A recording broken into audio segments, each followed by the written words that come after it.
रहमान रहीम। Welcome to God boys high school colony number 1। Headmaster sir Imam Bakhsh Soomro ऐं subject teacher Inayatullah Lashari जे तरफ़ां ऑनलाइन क्लासेस में खुश आमदीद। प्यारा ॿारो, असां अॼोको टॉपिक पढ़ंदासीं इंट्रोडक्शन टू फिज़िक्स जो तारुफ़।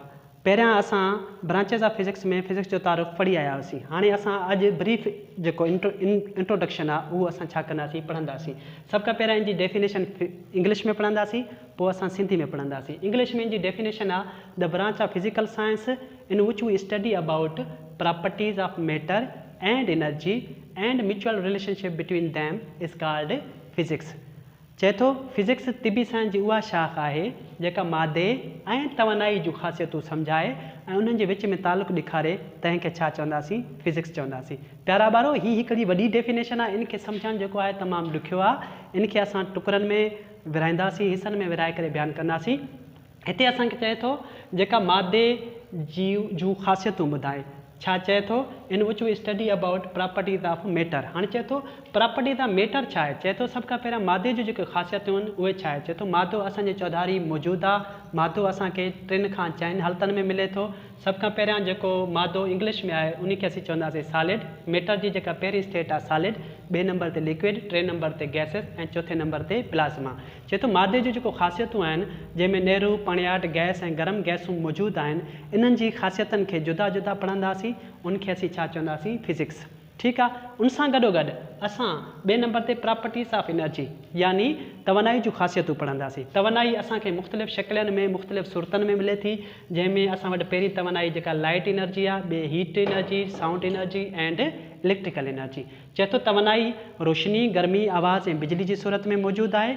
इन तवानाई खे जुदा जुदा पढ़ूं त असां उनखे छा चवंदासीं, फिज़िक्स चवंदासीं। गॾोगॾु फिज़िक्स जे बारे में अञा टी ॻाल्हि बि चए थो त mutual relationship between matter and energy and interaction between matter and energy. चए थो मादे ऐं तवानाई जे विच में तालुक़ ऐं बाहमी अमल जेको आहे उहो पढ़ंदासीं।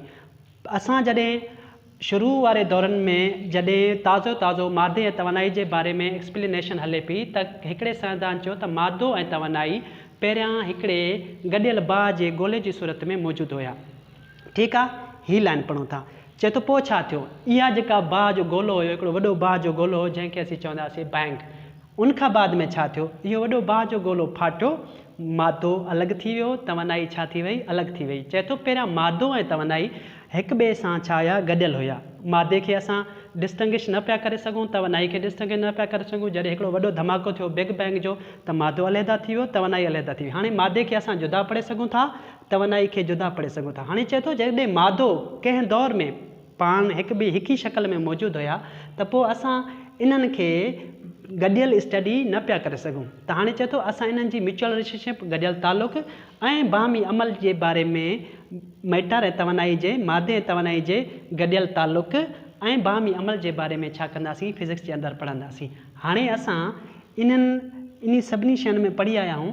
तव्हां फिज़िक्स जेको आहे मादे ऐं तवानाई जी ख़ासियतुनि जे बारे में ऐं गॾोगॾु मादे ऐं तवानाई जे विच में तालुक़ ऐं बाहमी अमल जे बारे में सम्झाए, तंहिंखे असीं छा चवंदासीं, फिज़िक्स चवंदासीं।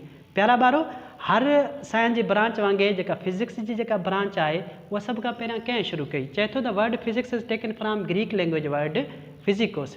चए थो जेको लफ़्ज़ फिज़िक्स आहे उहो यूनानी ज़बान जे लफ़्ज़ फिज़िकोस मां वरितल आहे, जंहिंजो मतिलबु आहे मीन्स नेचर और नेचुरल, जंहिंजो मतिलबु आहे कुदरती या कुदरती।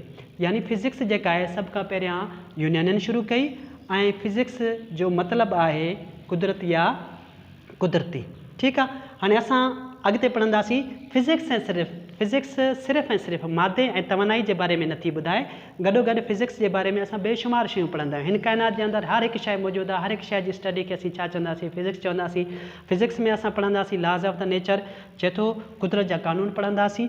ठीकु आहे। 2 नंबर ते hidden truth of the nature, जेके लिकियल कुदरत जा कानून आहिनि उहे पढ़ंदासीं। असां पढ़ी आया आहियूं क़ुर पाक जे आयतनि में, तव्हां हिकिड़ी आयत आहे कुन फाया कुन, माना जेका शइ थियणी हुकुम थियो थी ऐं उहा छा थी वई, थी वई।